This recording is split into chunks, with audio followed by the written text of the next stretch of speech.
concerns Scotia Group Jamaica. They've declared an interim dividend payment to shareholders. Give us the update. What's up with Scotia?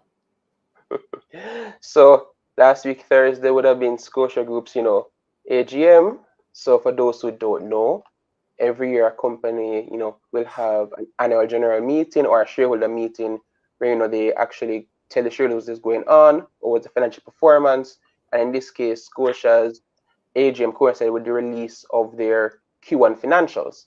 So in the first quarter, we saw an 11% growth in net interest income, up to $11.11 billion. I think this is probably the third or fourth consecutive quarter where that figure has been above $10 billion, per quarter.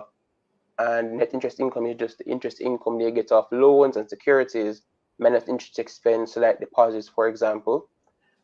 The net operating income was, just 5% higher at $13.89 billion. But one of the consequences of Scotia growing so fast and growing bigger is the higher asset tax.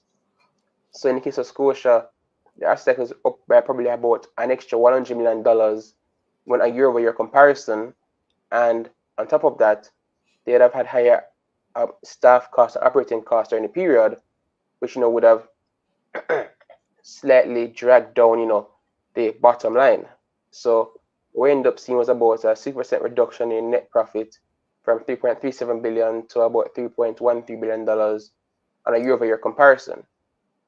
So slight reduction, but in the context of Scotia State earning about $3 billion in a quarter, considering the asset tax as well being higher and everything else considered, is still a pretty good sign.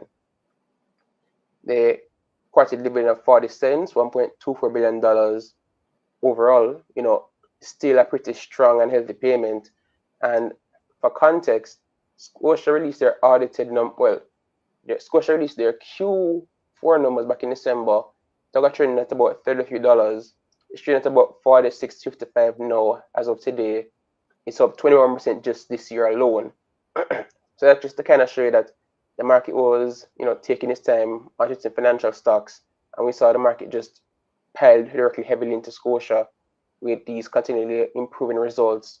And at the time, Scotia trading below probably even 9 times earnings, price to earnings ratio. So that's to kind of show you that the financial stock and even other stocks in the JSE are trading at some significant discounted valuations.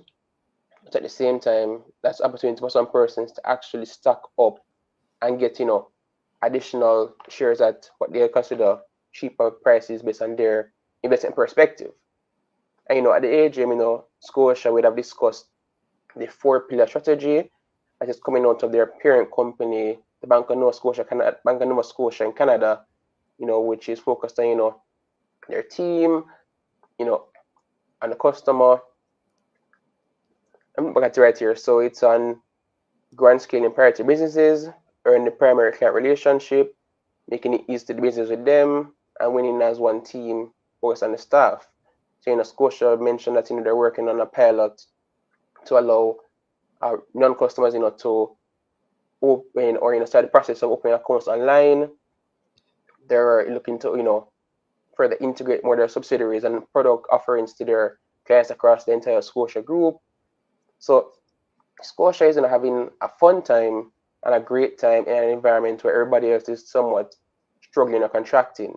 Over $200 billion, worth of cash and cash equivalents, and just strong capital adequacy across all business lines. So Scotia right now is just, enjoying a very great time, and everybody else is having a very rough time. Well, good for them and good for their shareholders as well. Thank you so much for that update, David. Appreciate it. Want to take any comments from the chat, Kalila, or? Do you see a specific one that you wanted to respond to? I saw someone ask about JPS's IPO. Oh, I haven't heard anything about that in ages. Have you? So just a little tidbit reminder. So at the JSE's Capital Markets and Regional Conference back in January, Dr. Clark mentioned that, they were looking to create another vehicle as a means to, give exposure to JPS in a sense. So, we have been hearing about JPS shares being listed on the market as a way for the government to divest its interest. But Dr. Clark mentioned creating a special purpose vehicle that would hold its interest in JPS shares, its TJH shares in the Trans-Jamaican Highway, and I think it was South Jamaica Power. So that was a vehicle that he mentioned that they'd create. It would own the 20% stake in TJH, the 90% stake in JPS, and the South Jamaica Power shares, and that vehicle will be listed on the JSE. That's a relatively easier way potentially to create that exposure for the public, while for the government to divest some of its interest to the public as well. But you see they want to list that vehicle.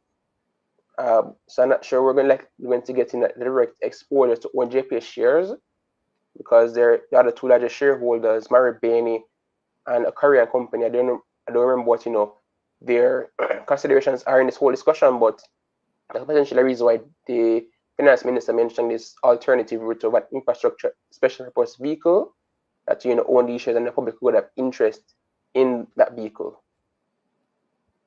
All right. All right. Thanks again, David. Appreciate it as usual. You're welcome, Kalila.